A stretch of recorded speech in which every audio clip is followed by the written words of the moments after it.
Meu aviso aos navegantes é que nós estamos numa oportunidade única. Se usarmos até a palavra revolução da forma arendtiana e não marxista, nós estamos vivendo uma espécie de momento único de discussão pública, debate público, de vida na polis. As redes sociais permitiram que as pessoas discutissem política publicamente, apresentassem suas ideias, ou seja, viessem a público apresentar as suas ideias. As pessoas querem ser vistas apresentando suas ideias, ou seja, as pessoas querem resolver os problemas e ter a melhor ideia para resolver os problemas. E isso é uma coisa que o Brasil, nesses últimos séculos aí, não tem conseguido, né? Ou seja, nós sempre dependemos de uns poucos líderes que decidiam as coisas em seus gabinetes. Você pode ver a grande diferença agora no Twitter do presidente, das pessoas ligadas a ele, de seus ministros, etc. Nós percebemos o seguinte: esse período de transição, não sei você, Jonatas, mas eu não me lembro de, em outra oportunidade, nós termos visto, acompanhado com tanto interesse, cada passo, né, de transição aí. Nós estamos agora acompanhando, comentando, dizendo. Então, assim, eu acho que é uma oportunidade única de nós pegarmos a polis para nós. E como dizia o Bonifácio, né, que os brasileiros, se não forem oprimidos pelo despotismo, serão os atenienses da América. Sejamos, pois, os atenienses da América.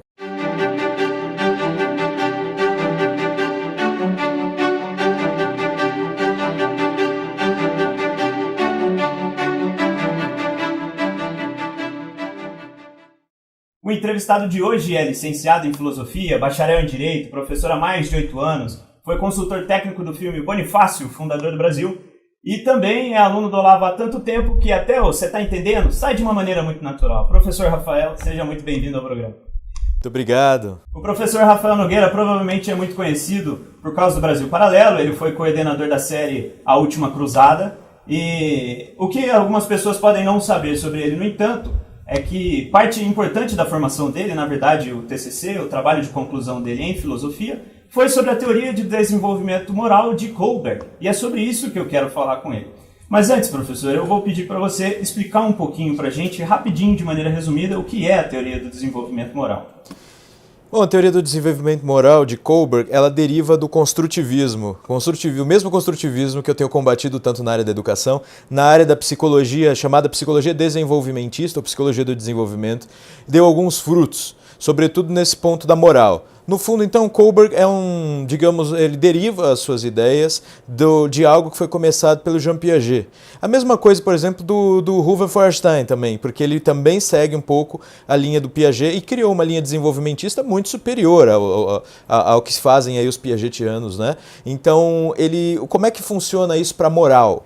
Na verdade, quando a gente fala em psicologia do desenvolvimento, nós falamos numa tentativa de identificar etapas de desenvolvimento. Então você enquadra, por exemplo, a idade, né, a faixa etária, e o desenvolvimento esperado naquele âmbito que está sendo medido. Então, por exemplo, o Jean Piaget falou muito de desenvolvimento cognitivo, que o Feuerstein depois vai desenvolver melhor. O Jean Piaget dividia em pré-operatório, operatório e pós-operatório. Era assim que ele identificava os níveis de desenvolvimento cognitivo. Já o Kohlberg, ele pegou essa ideia, uma ideia, digamos assim, germinal, uma ideia ainda muito embrionária do Piaget para a moral, que era a seguinte, né? Era uma divisão em 3 grandes etapas, em 3 níveis. O primeiro nível seria o pré-convencional, e por convencional a gente entende aquela pessoa que está adaptada às convenções, ou seja, uma pessoa sociável, né? Pré-convencional, depois o convencional e depois o pós-convencional. Então seriam basicamente 3 níveis. O grande do Kohlberg foi o seguinte: ele elaborou melhor as subdivisões desses níveis, chamando de estágios. Então no nível pré-convencional, ou seja, um nível que é anterior à tua formação moral, do ponto de vista da obediência ou da compreensão das convenções sociais. Então você tem 2 estágios dentro do primeiro nível, 2 estágios dentro do nível convencional e 2 estágios dentro do nível pós-convencional, totalizando então 6 estágios, tá? Dentro desses 3 níveis antes elaborados pelo Jean Piaget. Então, o que a gente precisa entender para compreender o que foi, a meu ver, né, a grande contribuição do Kohlberg? Ele conseguiu definir melhor as faixas etárias e aquilo que deve ser esperado de cada faixa etária. Então as crianças, por exemplo, na primeira infância, geralmente não se pode atribuir moralidade, né, a um bebê e uma criança muito novinha, porque ele ainda não tem desenvolvida a cognição suficiente para se reconhecer como autor de atos. Então você precisa ter primeiro um nível de reconhecimento da autoria para você poder atribuir moral. Depois de uma certa idade, ainda na infância, né, a chamada segunda infância, você tem o nível 1. Aí sim o nível 1 de raciocínio moral. Então olha só a delimitação toda dele. Cada estágio corresponde a uma maneira de você raciocinar quando você estiver diante de dilemas morais. Então ele chamou isso de moral reasoning, né, o raciocínio moral. E aí você precisa, na primeira etapa, geralmente, criança, quando já percebe que ela é autora das coisas, ela vai evitar aquilo que tem dor ou castigo. Então é a primeira etapa. E a segunda, ela já lida com interesses. Então ela vai defender a si mesma, aos seus interesses, fazer acordos de interesses. Aí você vai me perguntar, mas não tem muito adulto assim? Tem sim, esse é o problema, é a identificação. Quando você vai fazer um raciocínio moral, você está diante aí de uma oportunidade de ganhar dinheiro se você fizer algum tipo de maracutaia. Então o teu raciocínio vai ser o seguinte, o que eu vou levar com isso? E como é que eu posso minimizar os danos para mim? Ele não está pensando em consequências para outras pessoas, ele não está pensando em alguém que porventura vai perder isso ilegalmente ou de forma ilegítima, ele está pensando nos ganhos dele. Esse é o estágio 2. E quando a gente vai para o estágio 3, a gente já passa para o convencional, ou seja, nasce no adolescente, aí já entra na fase da pré-adolescência, adolescência, já nasce na adolescência uma certa compreensão da importância das convenções sociais. Que é uma noção de comunidade. Isso, é uma noção de comunidade, ou seja, a centralização, os parâmetros que ele usa, né, para embasar o seu raciocínio, geralmente são assim, ele centraliza a sua ação moral e a sua personalidade moral como? Então se ele centraliza só na pessoa dele, ou seja, quando ele pensa em atos e consequências, ele só pensa nele, ele está ainda no pré-convencional. Se ele já pensa em alguns grupos, comunidades, família, ele já está no terceiro estágio. Mas geralmente esse vai lidar com a moral usando regras e expectativas dos seus grupos imediatos. Então, nessa fase que geralmente acontece, aquilo que o Olavo de Carvalho define como o imbecil juvenil, é o primeiro artigo do livro, o mínimo, né, que você precisa saber para não ser um idiota. Então, o imbecil juvenil, ele está no estágio 3. Se o estágio 3, ele, digamos assim, é mal encaminhado. Por que eu digo mal encaminhado? Você tem um filho e você percebe que ele está com más companhias, ele está num grupo ruim, tudo. Aí os pais geralmente tentam dizer o seguinte, né? Olha, você tem que cuidar das amizades, né? Diga-me com quem andas, e vem com aquele negócio. Nem sempre funciona. O adolescente acha que o pai só tem uma visão antiquada, equivocada e está pensando de forma errada. Ou ele simplesmente, de modo bem emotivo, quer se manter com aquele grupo que ele conheceu, às vezes na escola, na rua.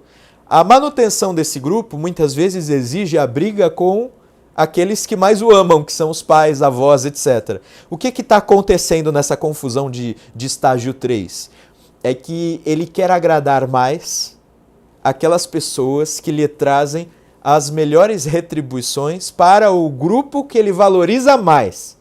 Então isso é o adolescente mal encaminhado. Bom, não, muitos adolescentes passam por isso. Aliás, são raros os que não cometem um erro justamente nesse estágio 3. E o que é incrível, que eu identifico, é que muita gente no Brasil chega à fase adulta de desenvolvimento físico, idade, etc. e não sai dessa fase. Ele quer obedecer às expectativas do grupo no qual ele entrou. Muita gente diz isso até do ponto de vista político. Eu não vou ser político porque não quero ser ladrão. O que ele está querendo dizer? Se eu entro num grupo, eu me comporto como tal. Em Roma, como os romanos. Também seria o fundamento da política identitária de hoje em dia, né? Ele deixa de se identificar com a família ou até com a vizinhança para identificar com um grupo abstrato de uma raça, da luta feminista ou coisa do tipo, é isso? Muito bem, Jonatas. Olha, eu ainda não fiz um estudo específico sobre isso, mas você abriu aí um campo que merece estudo.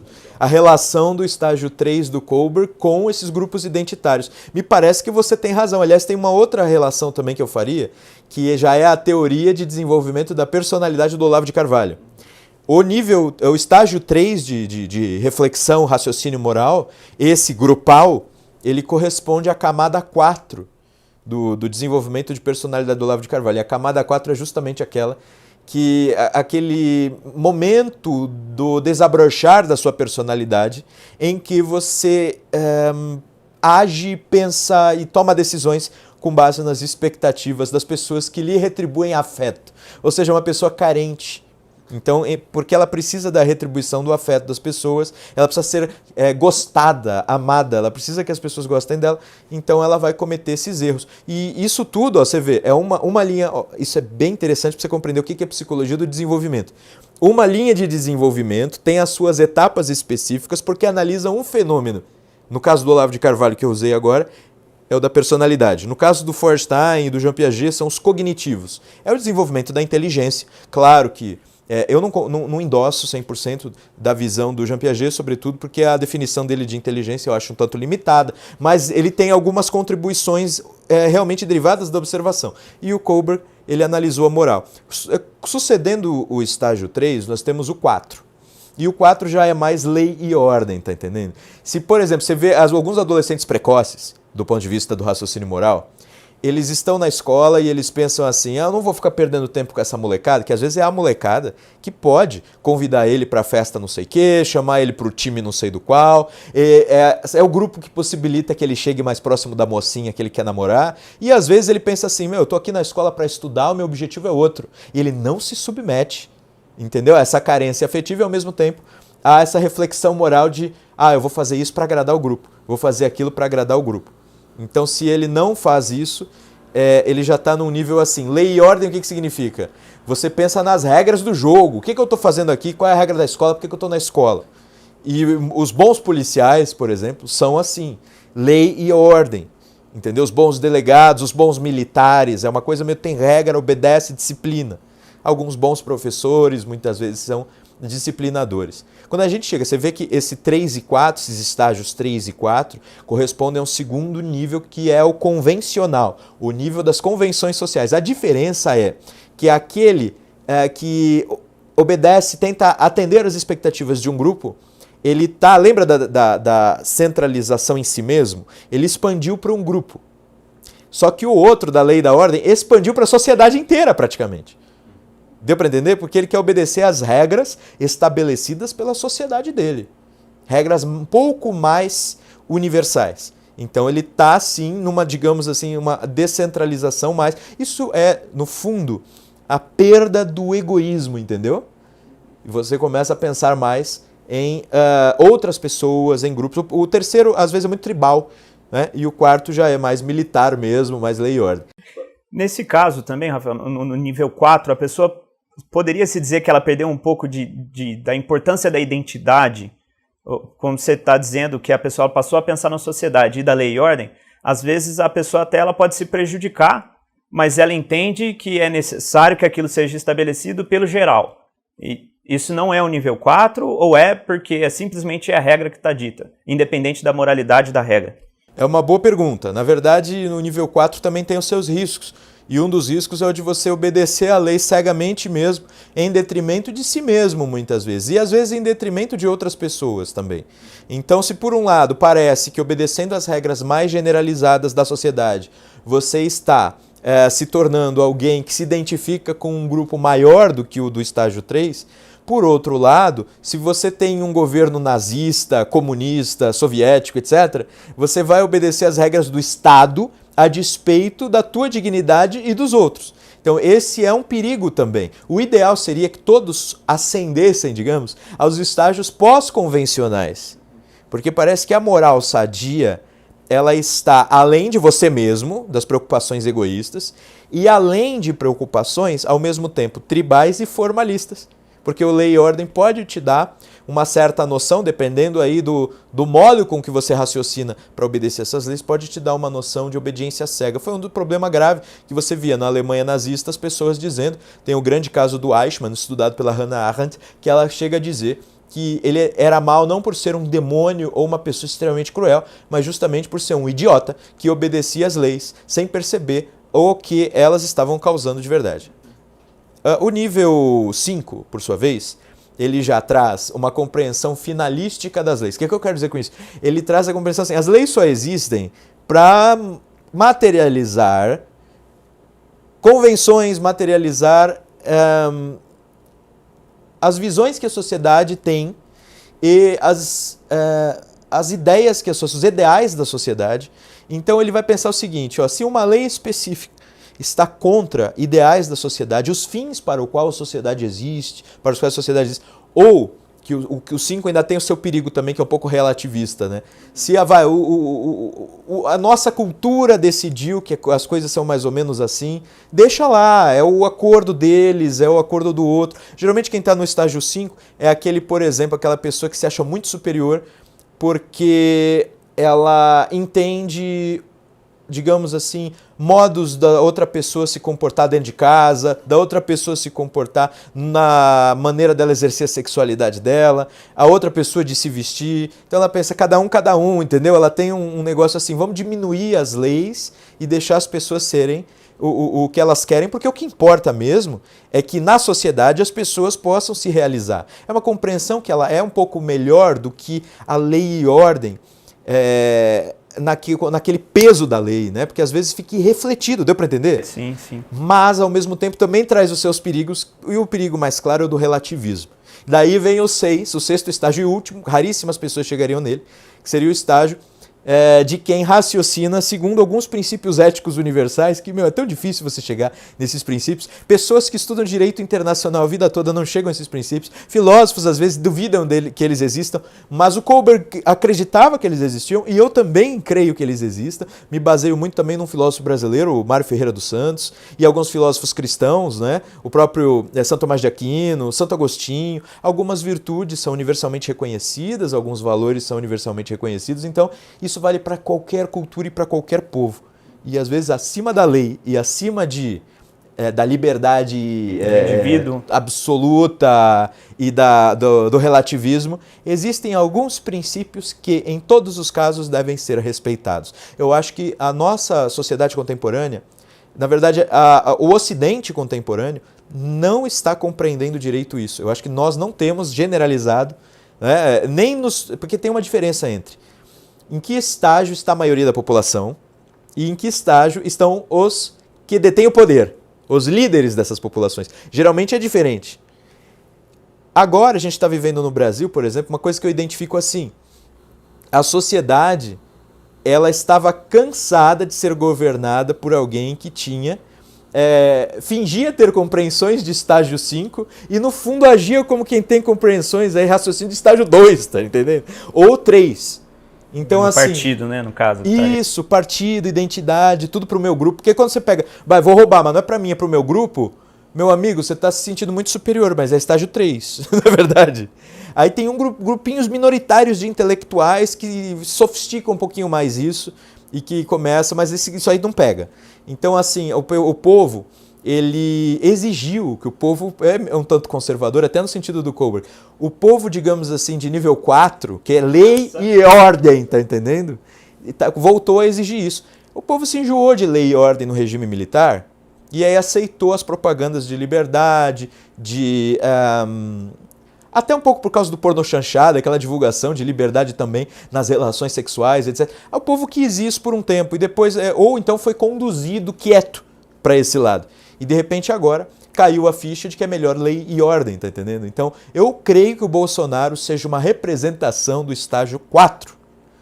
Então nós temos, assim, analisando sob esse ponto de vista, temos que tomar os cuidados dos perigos do estágio 4, que são aqueles que podem criar leis rígidas demais e cuja obediência vai gerar, às vezes, alguns males que podem ser graves.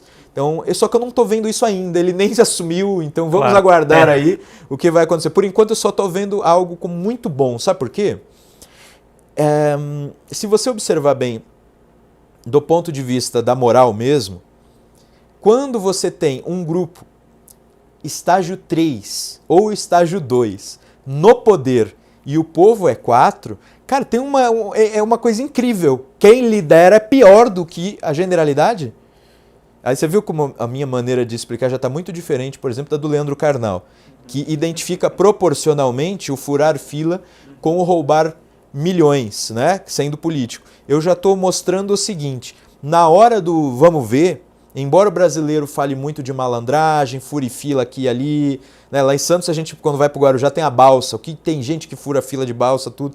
Mas muitas vezes, quando é necessário optar por uma coisa muito ruim que vai prejudicar outra pessoa, por levar ganhos, o raciocínio é outro. Tá entendendo? A gente acha que o povo é quase que inteiramente ruim. Eu não vejo assim. Eu vejo que o povo, em sua essência, é bom, mas muitas vezes ele vai... Os líderes, né, aqueles que aparecem, conseguem enganar, se fingir de pessoas que correspondem aí às expectativas populares e acabam levando todo mundo para um naufrágio. Interessante, professor, que você falou da diferença, da comparação que o outro professor aí de História da Religião, se eu não me engano, fala sobre a atuação de um cidadão em furar fila ser equivalente a um crime que prejudica toda a sociedade lá em cima, porque nessa teoria, é do meu entendimento que Kohlberg está falando que não importa exatamente o ato da pessoa, mas a reflexão por trás do ato. Para você identificar o estágio, o que importa é o raciocínio feito. Então, por exemplo, se você que é aquele caso mais famoso do Kohlberg, né, do Heinz, cuja exposição foi um caso real, e depois ele foi estudado para complementar a teoria. Sua esposa estava com uma doença terminal, acabou o dinheiro para o tratamento, tinha um remédio num boticário ali da esquina na Europa que podia salvá-la, e como era só ele que produzia, ele cobrava um preço exorbitante. O cara o Heinz não podia mais fazer empréstimos, nem tinha ninguém que o ajudasse, então ele pensou, e agora, o que eu faço? Né? Deixo minha esposa morrer para não quebrar a lei. Se fosse ver o raciocínio dele pelos estágios, né? O primeiro seria, sem a minha esposa, o que vai ser da minha vida? É um raciocínio bem ele mesmo, né? E na verdade esse é o segundo estágio, ele pensando nele mesmo, que o primeiro é só assim, se eu não for pego, dane-se, tá entendendo? O primeiro estágio é, se não tiver castigo, eu vou fazer o mais fácil, mas não é o caso dele. E o segundo, o raciocínio seria mesmo, nossa, muito melhor a minha vida com a minha esposa. O terceiro seria, se a esposa não fosse boa, o raciocínio seria, não, que ela que vá, né? Sogra, exatamente. Né? Mas nesse caso ele estava desesperado para a cura dela. Então, assim, o terceiro já estágio, o raciocínio seria o que vão dizer de mim, né? Os grupos e tudo, o que meus amigos vão dizer, etc. E se descobrirem ou qualquer coisa assim. O quarto já seria o que a lei diz. É contra a lei ou está de acordo com a lei em alguma medida? Isso aí. O quinto já seria, bom, diante das circunstâncias aqui, o que eu posso fazer de melhor, né? Porque a finalidade da lei não é para o nosso bem, ele está com uma finalidade econômica, eu estou com uma finalidade de salvar vida, o que vale mais? Qual né? se sobrepõe. Isso aí já está beirando o sexto, que o sexto vai pensar nos princípios éticos mesmo, e vai ficar muito claro isso, o valor econômico e o valor da vida, como é que isso se compara e o ato dele.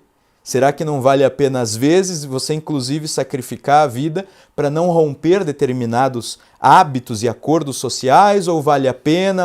Então, assim, você vai vendo que o raciocínio... Eu não dei resposta, você reparou? Mas o raciocínio vai ficando cada vez mais complexo. E você escolhendo tentar fazer uma espécie de furto, ou roubo, ou para salvar sua esposa, ou não, ou dizendo, bom, fiz tudo o que podia e agora acabaram as possibilidades dentro da lei. Então, assim, independente do que ele faz, roubar ou não, é o raciocínio que define o estágio. Então é possível que uma pessoa em um nível mais superior, então pense no nível 5, um nível de autonomia, haja como uma pessoa que só chegou no nível 4, que é o da lei e ordem, porque se a lei for boa, ambos vão tomar a mesma decisão. Sem dúvida, geralmente o nível 5, o estágio 5 age de acordo com a lei mesmo, é só quando de fato há um conflito, né, entre a finalidade toda da vida humana e da sociedade e a lei posta, aí ele vai conflitar com a lei. Então é possível que uma pessoa que está em um nível já de autonomia, mas ela teria uma moralidade que a gente considera, uma moralidade que a levasse a cometer um erro, apesar da capacidade de autorreflexão, se esse erro fosse coincidente, por exemplo, com o nível 4, eu chamaria isso de uma regressão? Ou ela só tem um fundamento errado que a leva a agir, apesar de ter chegado a um nível maior? Não, na verdade, quem está no nível 5, se agir de acordo com a lei, não é porque regrediu.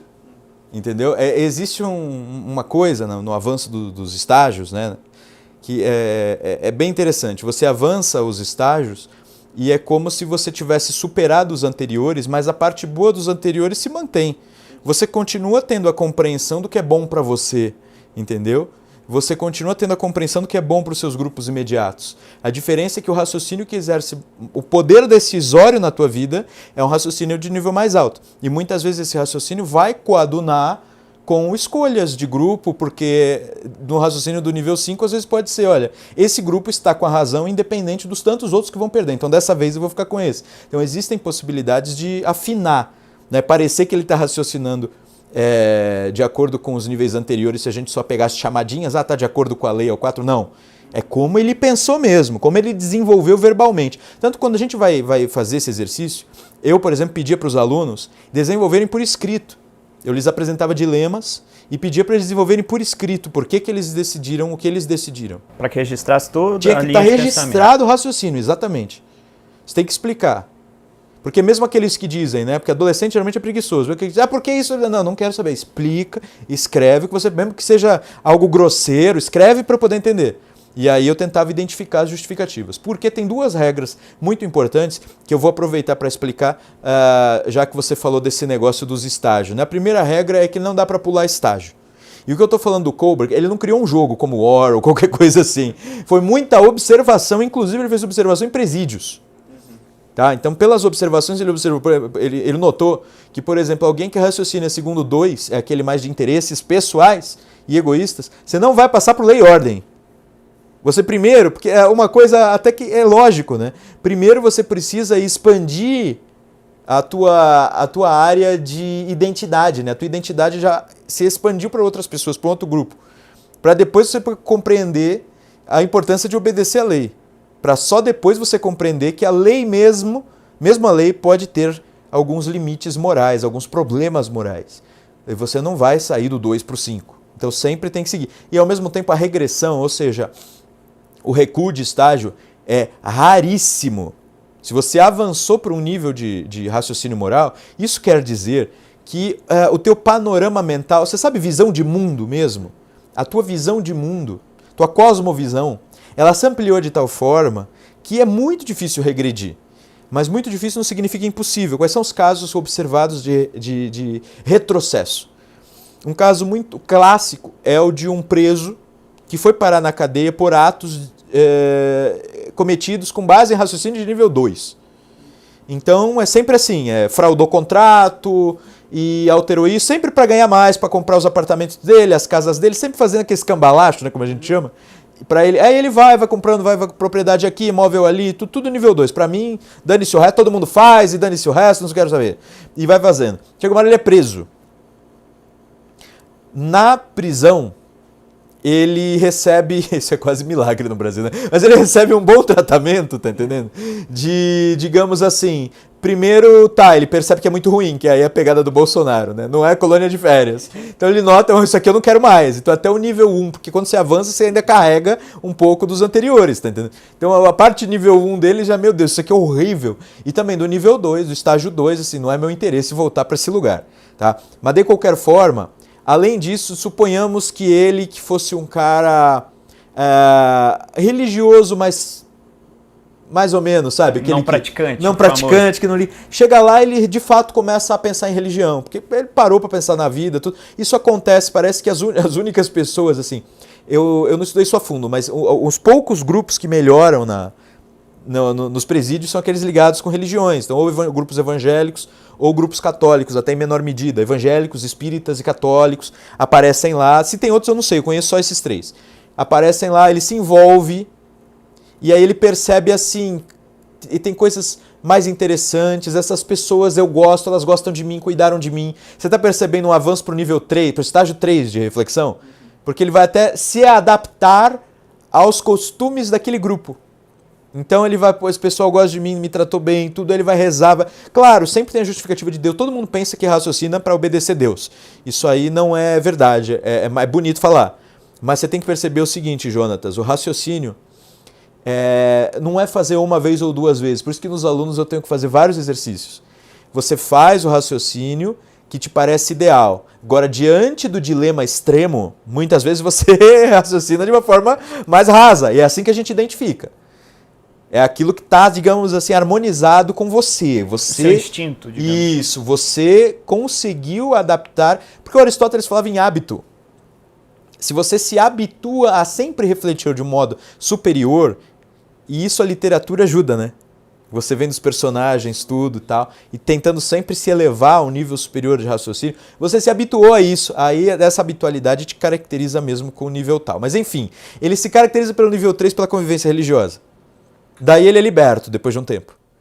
E volta para a comunidade originária dele, com os amigos bandidos dele, com todo mundo lá. O nível 3 ele tem uma fragilidade imensa. Porque se você. O nível 3 não é aquele do grupo? Aí você convive com um grupo que é nível 2. O nível 3 tem esse defeito, digamos assim. E aí você cai de novo.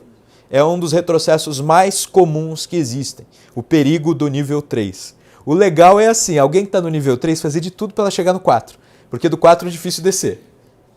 É porque uma vez que você expandiu o seu horizonte para uma sociedade, é difícil você trocar, né? Enquanto a tribo você toca, a sociedade você está inserido dentro dela, você já entendeu o funcionamento de instituições, é o que eu consigo pensar. Sim. Então ele não vai, né? Ele não consegue encaixar esse tipo de raciocínio no grupo menor. Exato. Faz muito sentido. Tem um artigo do Hans Sennhaus, não sei muito bem como fala o nome dele, mas ele diz que o Estado deforma a ética. E ele fala isso porque ele cita um exemplo, por exemplo, de cidadãos cristãos que não permitiriam que os seus concidadãos agissem de algumas maneiras que eles permitem o Estado agir. Então, o fato de trabalhar com 2 pesos e 2 medidas, ele meio que estraga a ética, ele relativiza mesmo essa percepção do cidadão, e então o Estado é uma fonte corruptora da moral e da ética. Você concorda com essa visão? Mais ou menos. Como disse o Olavo de Carvalho uma vez, ele escreveu um texto também sobre a fórmula da composição ideológica dele. Um texto, acho que da década de 90. E ele escreveu, em moral sou anarquista. Muita gente, olha, o Olavo se diz anarquista. Calma, ele falou em moral. O que isso significa? Do ponto de vista da moral, o Estado não tem que dar regra. O direito penal é o mínimo moral, como diria o Jeremy Bentham, né? É o mínimo moral. É também permitir homicídio, porque a moral não deve ser regrada pelo Estado, não dá. Mas, tirando o mínimo moral, o resto é com as pessoas.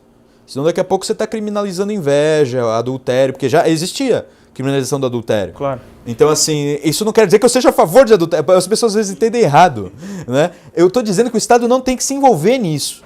A pessoa tem que ter o quê? A sanção moral. A sanção moral é a consciência dela, são os grupos em volta, tá entendendo? Que vão parar de às vezes, conviver, a perda da confiança das outras pessoas, às vezes a perda do casamento, se a esposa não perdoa, estou falando assim do homem, porque eu sou homem, falar mal do homem, mas enfim, se a esposa não perdoa, qualquer coisa assim. Então existem sanções morais, essas são suficientes para a moral, a não ser nesse mínimo que é necessário, né? Até pela ordem, né? Claro, para manter a ordem. Cumprindo a função dele. Porque senão os indivíduos do estágio 1 e 2 iam dominar o mundo. Exatamente, usando da força. Exatamente. E isso é muito interessante porque, pensando dessa medida que o Estado seria uma fonte corruptora, agora você falou que importa, na verdade, o comportamento da sociedade mais, né?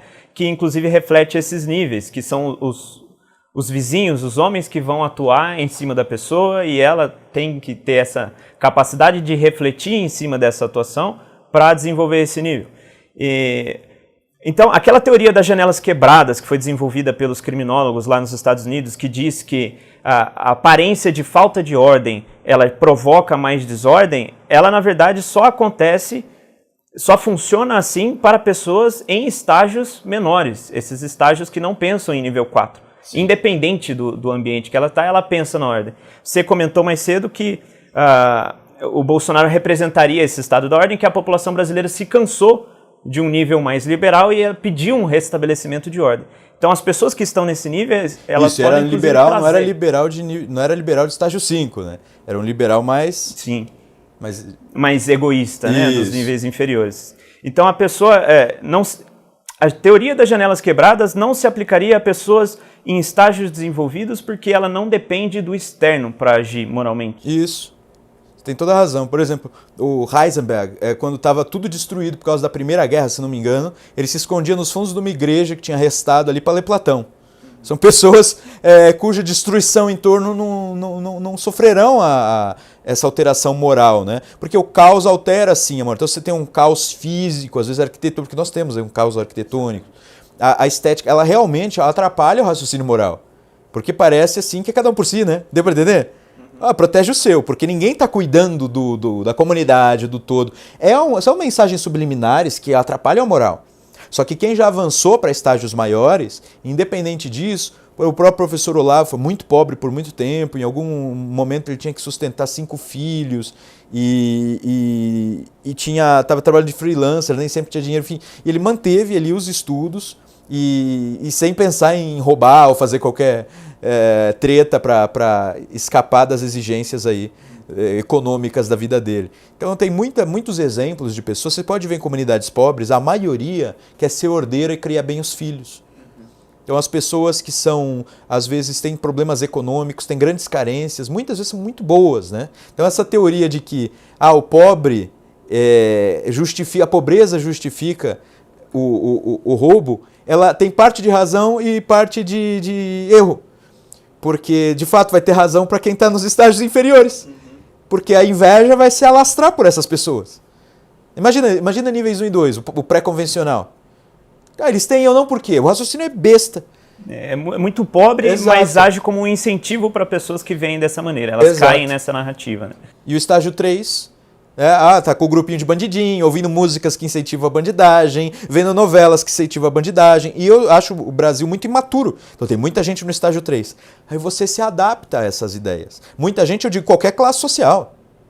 Em qualquer classe social. E muita gente a ponto de incomodar também.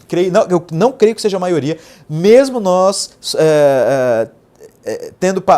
mesmo nós todos tendo passado por muita cultura de exaltação da criminalidade e cultura que, digamos, te dá elementos, porque um raciocínio precisa de premissas, elementos, ideias, até sentimentos. Depois uma aluna do Kohlberg desenvolveu o sentimento moral. Tá entendendo? Então é uma outra teoria muito interessante. Mas se você pegar assim esses elementos que são dados pela cultura, tudo te leva à composição de níveis 1, 2 e 3 mesmo. E o pessoal que está no 3 não se eleva. O certo seria, tudo na cultura, te convidar à ascensão dos níveis. Se a teoria está correta, toda a cultura deveria ser montada. Aliás, eu chamo a atenção até se os ministros quiserem me ouvir, aí, os futuros ministros de Educação e Cultura, os secretários aqui de São Paulo também, e dos outros estados também. Se a gente observar bem, o estágio 3, que tem muita gente nesse estágio, ele precisa de harmonia, ordem e de grupos dos quais ele precisa fazer. Por isso que dizem que o esporte salva. Não é exatamente o esporte. Se for aquele esporte onde todo mundo vai, que é do lado da boca de fumo, onde todo mundo fuma maconha, não vai adiantar nada. O esporte é bom por quê? Porque parece que ele te coloca... Retira da rua e coloca em um ambiente seguro. Em um outro ambiente, exatamente. Em um ambiente assim, o esporte tende a levar as pessoas a pensar um pouco mais em saúde, em alto desempenho do corpo. Traz recompensas, né? Então ela vê que ela está evoluindo. Traz recompensas até cerebrais, traz recompensas psicológicas. Então, assim, o esporte realmente ajuda, mas também não vai ajudar se o grupo ali, porque eu lembro de Santos, né? Teve um governo do PT que abriu um monte de pracinha. Todas elas viraram boca de fumo, né? Inclusive aquela que aparece do Charlie Brown lá, a Praça Palmares, olha o nome, Praça Palmares. Ela, embora seja bem legal o pessoal que anda de skate, tenha muita gente boa lá também, usufruindo do esporte do skate, também gerou muito tráfico de drogas. Então, assim, não é nesse sentido que o esporte salva. Então, e a ferramenta para que nós construamos uma sociedade mais saudável, ela é educação. Aí você vai argumentar, uma educação clássica, uma educação intelectual, ou também é educação moral, é uma soma das duas coisas, vindo da religião ou não? O Kohlberg acabou compondo a minha visão moral como uma pequena peça. Eu sou sobretudo aluno do Olavo de Carvalho. O Olavo de Carvalho não tem uma doutrina moral, uma teoria moral, uma filosofia moral. Ele tem alguns apontamentos e ele manda cuidar disso na religião. Então, assim, o Kohlberg entrou na minha compreensão como um aporte técnico para as minhas aulas. Eu pensava assim, cara, tem um problema muito grave que os alunos que chegam a mim, muitas vezes, vêm de famílias desestruturadas. E eles não têm os valores e as virtudes muito bem desenvolvidas. E ficar falando em valores e virtudes, às vezes, não ajuda. Porque, eu não sou construtivista em educação, mas em moral me parece que precisa da compreensão e do hábito. Provavelmente em tudo, né? Então, assim, era preciso falar de valores melhores, comparar, mostrar que existem outros modos de pensar. E você lembrando, ele vai voltar para um local onde ele convive com as pessoas muito mais tempo do que convive comigo. Então, assim, eles vão para outros âmbitos, outros ambientes, e era preciso ter muita força, não só nessa propaganda de valores e virtudes, o que poderia só servir para ele esquecer no dia seguinte, ou lembrar depois de muitos erros, depois de 20 anos, né? Eu precisava treiná-los em alguma medida. Daí eu fazendo os dilemas e tentando ver como é que eles respondiam a esses dilemas. É uma coisa prática, desenvolvida. Então foi um aporte para a educação. Na verdade foi meu TCC de licenciatura em filosofia. Porque eu fiz 2 TCCs, eu peguei 2 diplomas de filosofia. O do bacharelado eu já trabalhei mais justamente valores, princípios e uma compreensão um pouco ligada com... na época eu ainda dava ouvidos a alguns autores de nova era, né, que é essa expansão da identidade, e ao mesmo tempo Hans Jonas, que trabalha um pouco derivado do Heidegger ali, uma compreensão da vida para a morte e também da sociedade e a possibilidade da catástrofe. A gente ter diante de nós a possibilidade da catástrofe, de ditadura sanguinária. Se a gente tem diante de nós essa possibilidade, a gente constrói melhor. É o cristão diante do apocalipse e do juízo final. Uhum. Então, trazer isso para a sociedade me facilitou aí, interpretar moral. Aí, antes, como um pensador moral mesmo, né? Tentando me formar como filósofo moral e político. Depois, como professor. Aí eu chamei o Kohlberg porque me pareceu muito mais técnico e prático. Entendi. E o que me interessou bastante nessa discussão é que o nosso último episódio de entrevista aqui foi com o príncipe Dom Luís Orleans. Se você não assistiu ainda, corre lá no canal, é só voltar um episódio, assiste e depois volta para cá. Mentira, termina esse episódio, depois vai assistir lá. E ele fala que é possível você mudar o comportamento humano de uma maneira mais imediata, que você não precisa fazer toda uma reforma cultural para obter alguns comportamentos diferentes, que até, na verdade, quando você para pensar, ele usa um exemplo muito bom, ele fala, se você pega uma estrada aqui do lado e enche de radar, as pessoas vão começar a andar na velocidade que você deseja, não mudou nada na cultura dela, independente, você simplesmente alterou uma regra. E eu entendo que, então, que quando ela faz isso, ela está atingindo aquelas pessoas que não têm a consciência que precisava, que seria o nível 5 ou 4 de lei e ordem, para respeitar a ordem social, sem o risco da pena. Então ele está atingindo lá o nível 1, 2, talvez o 3, porque a pessoa vai ser multada, pode, né, ficar com o nome sujo no SPC, coisas do tipo. Então, eu entendo que... Será então que funciona mesmo? É uma forma mais imediatista de resolver alguns dos problemas da sociedade, porque eu estaria atingindo aquelas pessoas que são mais desordeiras por não ter uma evolução educacional alta, enquanto a mudança cultural seria uma mudança de muito mais longo prazo, porque ela precisa evoluir o indivíduo a um ponto que não é por meio do Estado. Eu concordo com o Luiz Felipe e com você, porque de fato, você pela lei e coloca uma sanção, você está atingindo até o nível 1, tá entendendo? Do nível de todo o espectro. A ideia é essa da lei. Claro que você muda tudo pela via das leis, mas aí que tá, a gente quer um Estado cada vez mais forte? Essa é a grande pergunta. Se a gente não quer que é claro, por exemplo, cinto de segurança. Quando eu era pequeno não era hábito e não era obrigatório.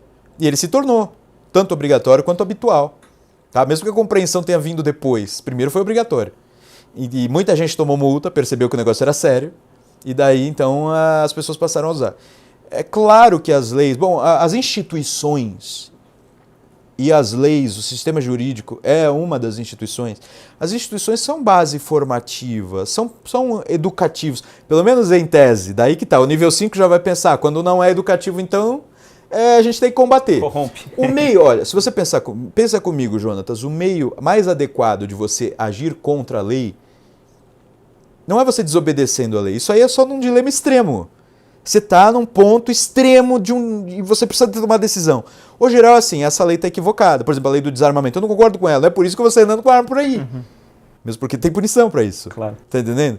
Então, assim, o ideal aí você pensa nos sistemas legais, nos canais pelos quais você pode discutir isso. E reformar, então. Exato. Que é a postura conservadora. É a postura conservadora. E os políticos responsáveis, que são políticos porque justamente acham que conseguem resolver alguns problemas candentes aí da sociedade, são aqueles que estão no nível 5. Essas leis estão equivocadas, então a gente pode alterar as leis. Aí ele vira político, faz uma campanha, ou apoia um político que tem os mesmos valores. Isso é vida humana, tá entendendo? Só que muita gente está abaixo, né? É óbvio, não estou dizendo que eles são desumanos, mas estou dizendo que está abaixo do nível, digamos assim, mais digno, ideal do desenvolvimento humano. E ideal assim, que está aberto, todo mundo pode chegar nesse nível. E esse é o problema. Assim, eu não acho que seja legal deixar cultura e educação de lado de maneira alguma, porque a gente sabe que se a educação for bem conduzida e a cultura em geral for mais bem encaminhada, as pessoas vão ter mais dinheiro no bolso. Elas vão ser mais felizes. E a estética, quando é mais bem desenvolvida também, isso a gente precisa resgatar alguns valores também perdidos, né? A estética te torna o mundo confortável. E a ordem traz ordem para raciocinar moralmente também. E tudo isso aumenta esse pequeno coeficiente de felicidade que é dado a cada um de nós. Então, assim, tudo isso pode ser alcançado também pela educação e pela cultura. Então, se eu fosse fazer mesmo em poucas palavras aí uma síntese, é o seguinte: a lei é muito mais rápida e atinge o espectro inteiro, mas o ideal é que o Estado se meta só no mínimo, o mínimo ético. O restante, a gente precisa, até do ponto de vista religioso. Se a gente cria leis que impedem as pessoas de errar, não é mérito delas. Pode atrapalhar no juízo final, tá entendendo isso que eu estou falando? Então, assim, é preciso permitir que as pessoas façam as coisas como elas querem, porque nós estamos todos em desenvolvimento. Proibir só o mínimo. Só proibi-la de prejudicar outro indivíduo naquilo que é seu direito, então ela pode agir até aquele ponto, ela tem a sua liberdade, que é também a teoria conservadora. Né? Essa é chamada regra de ouro. A regra de ouro. A regra de ouro, ela começa a ser compreendida no estágio 3 e plenamente no estágio 4. A regra de ouro é não fazer ao outro aquilo que você não quer que façam a você. Bem, ela ainda não é suficiente, ela é boa, entendeu? Mas ainda não é suficiente. E a lei não abarca tudo isso. Porque assim, eu posso prejudicar uma outra pessoa sem incorrer em ilegalidade. E eu acho que isso tem que ser assim. Ou o governo vai nos impedir de ser invejoso. O risco de totalitarismo é absurdo. Ou de comer demais também, porque senão pensa, ele está fazendo mal a ele mesmo. Aí vai me impedir de comer brigadeiro? Tá entendendo? Ou de oferecer, entendeu? Assim, eu acho que a gente precisa realmente, pela educação mútua, pelo compartilhamento de conhecimentos e de experiências, acabar se tornando... Eu acho que o Brasil está se tornando isso. É claro que muita gente que vê assim, nosso negócio está muito embrionário ainda, mas nós estamos discutindo mais e muita gente vê isso, polarização, isso faz mal. Não faz mal se nós amadurecermos com isso. A polarização leva à violência, não tem levado tanto à violência. E se leva à violência, vamos ver quais foram os caminhos que levaram à violência. Para a gente aprender a discutir, aprender a pensar juntos, para nós termos uma cultura muito mais alinhada aí com os objetivos que todos nós queremos. Uhum. E de um ponto de vista mais prático, eu achei legal que você comentou sobre a beleza, sobre a importância de enxergar o belo até para o coeficiente de felicidade, que é também, né, razão e inspiração do livro do Roger Scruton. Ele tem um livro muito bacana sobre isso. E comentando também sobre a teoria das janelas quebradas, então a gente falou de um nível ali, se um ambiente de desordem instiga um nível mais baixo, as pessoas que ainda não se desenvolveram moralmente, a pensar de uma maneira que a mantenha lá embaixo, um ambiente ordeiro, bonito, onde as coisas e a ordem é valorizada, também deve instigar a pessoa a evoluir. Sim, estimulam sim a pessoa a evoluir e a cultivar, digamos assim, dentro dela. A alma pode ser bonita ou feia também. E a cultivar dentro, não digo alma aqui com conotação religiosa, né? Esse nosso ser interior, que mesmo se nós formos animais que se tornarão banquete de vermes, né? Nós temos essa vida interior. E essa vida interior também pode ser bela. Bela como uma catedral, entendeu? Ou pode ser horrível, né? Como uma palafita ou coisas assim. E a gente precisa perceber que esses aspectos não são só econômicos. Eles têm um lado estético. Muitas vezes, com dinheiro, elevam edifícios horríveis. Entendeu? Então, a estética realmente impacta, sim, em decisões morais. Eu acho que também na frente de um professor de história, e devido ao acontecimento ser recente, é impossível não citar o incêndio que destruiu o Museu Nacional, que talvez era, né, ou ainda é um dos prédios mais importantes de toda a nossa história. foi casa do Dom João VI, enquanto isso aqui era Reino Unido, de Portugal e Algarves, Brasil, Portugal e Algarves, e foi deixado na mão de pessoas que não valorizaram ou não souberam gerir de forma a preservar aquilo. E qual que é o impacto que isso tem na visão da sociedade sobre si, uma questão de identidade, quando você vê aquilo que era para ser a memória dela física sendo queimada? Temos uma visão aí de calamidade e uma de oportunidade. A de calamidade é o seguinte, de fato, fazia tempo já que o Museu Nacional ou Museu Imperial estava sendo mal gerido e que, por exemplo, objetos de Dom João VI e sua sala estavam sendo transformados em gabinetes de quinta categoria, as pessoas que lá estavam já não queriam dar informação histórica nenhuma, você perguntava para atendente a respeito de história, dizia, isso aqui é um museu de ciências, não é um museu histórico. Aliás, muita gente me perguntou, nossa, dos tantos documentos perdidos, não, graças a Deus não teve muito documento perdido, teve alguma coisa, alguns móveis de Dom João VI, claro, partes do edifício onde aquelas pessoas que gostamos de estudar estiveram.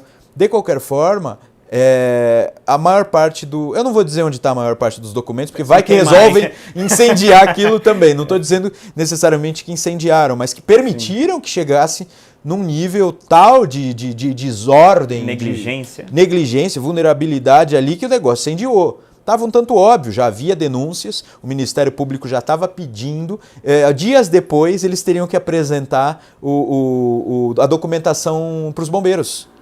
E de repente o treco incendiou. Então assim, eles estavam à beira do caos ali, tá entendendo? De fato isso é uma visão de calamidade, a calamidade que havia antes, que já existia, e aquele episódio do incêndio mesmo, a visão infernal, tá entendendo? Daquilo pegando fogo quando o Pedro II à frente, faz um mal que só a única coisa que me consola é a oportunidade que eu enxerguei nisso tudo. A oportunidade de todos nós enxergarmos isso. Agora só sou eu que percebo que lá tinha má administração, estavam cuidando mal dos móveis de Dom João VI, chamou a atenção de muita gente. Não sou só muita gente que nem ligava para isso, chorou, prestou atenção nisso. E agora, prestando atenção nisso, a gente vai ter que lutar pelo seguinte: aquele edifício do Museu Imperial, ele precisa ser reconstruído como ele era antes, em melhor estado.